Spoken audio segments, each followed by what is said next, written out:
I totally didn't just hit the wrong button and stream to Twitch for 30 whole seconds. Shut up. Say nothing. Fuck yourself. Hello there, my lovely Legionnaires.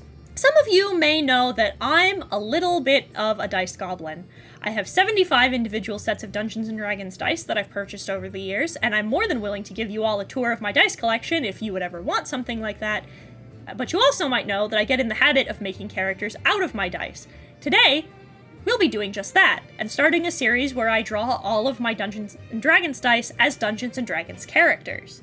But we're kicking off this episode with something special. A sponsor. Yes, my lovely Legionnaires, we've been sent 2 beautiful sets of dice by a company called MagiSeven, an online indie dice company that I can show off to you, and I thought the least I could do was give them 2 characters out of those sets. They asked me which 2 of their sets I wanted, and I chose the Dichroic Glass and the Amethyst sets. They were shipped to me in sturdy boxes with them in leather bags inside of those. The Amethyst set is made of solid gemstone, making them hefty and well-balanced. The numbers are gold-painted and easy to read. Amethyst is always a big thing back home in the Void, next to agates, so I'm always on the hunt for it, and these are especially like the kinds of stones that I hunt for. That being said, the Dichroic set are probably my favorite of the 2 of them. They're amazing! I saw them on the website and I fell in love immediately. The autistic crow brain instinct was so powerful, and they filled every shiny lover urge. For those of you who don't know, like I didn't when I ordered them, Dichroic means that they'll reflect different colors for every angle you look at them. When you turn them over in your hands, you can see the divisions in the surface when they turn a new color. I'm always attracted to these ones, mainly because it reminds me of magical girl transformations, but they work like those funny little prism cube things that you put on your desk. I wanted to show you the dice themselves, though, before we get into the actual artwork, because I wanted to use our good friend Picker Wheel, but since I already had some ideas already, I think I'm just gonna draw them myself this time. Let's get started. With both of these girls, I knew pretty quickly what I wanted to do. I knew with the Amethyst set I wanted to go for an Earth Genasi Artificer. I just had this idea of a cute short stat girl with a lot of personality, very rough, aggressive type. I ended up naming her Emily Thesis, which is a Dr. Crafty style pun, and you can hate me all you want, it's going to change nothing. I think that's hilarious. Some of you might know from my own streams and from my own D&D characters, but I typically give my gemstone Genasi these really prominent horns. It says in the book that patches of their natural material can show through on occasion, and that their skin itself is occasionally just covered in, like, flakes of dirt and mineral. So I like the idea that for some of them there's these rocky protrusions that pop out of their heads and bodies that a few of them polish to mirror shine for status points. Since I know that they don't grow out of the body like that naturally, I have a lot of thoughts about how Genasi look in my setting as well, and it's something I'd like to explore more at some point. But in particular, I just really liked the idea of these long, faceted horns coming up out of her head. They made her feel a little bit more magic. As for her costume, I went with this idea of a heavy leather apron with these cute, puffy clothes underneath. Cutie patootie. Both of these girls, I went full magical girl vibes. There's just nothing more to that one. I picture she's pretty short, too. Maybe like 5'2"? Little baby who will smack your kneecaps with a hammer if you proceed to tell her that she's a little baby. I'm also a big fan of dark skin, light hair combo, so I gave her this fluffy, pale lavender hair contrasted against dark skin, which Ontario then proceeded to remind me made her look a lot like Amethyst from Steven Universe. And now I can't unsee it.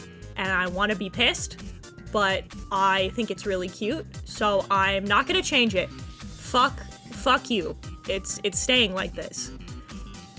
I also tend to give their skin a slight glint towards the stone underneath, so she has this really deep purple undertone.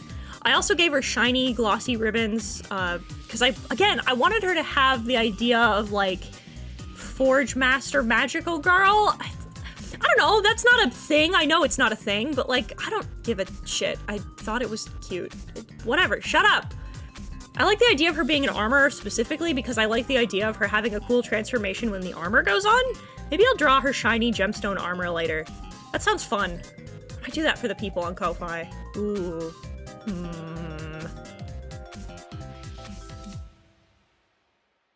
For the second girl, for the Dichroic Glass, specifically, I knew I wanted a dark tone base, almost went with drow, but as I was scrolling through the options for species to make sure there wasn't anything else, I found astral elves, and that clicked directly into my brain.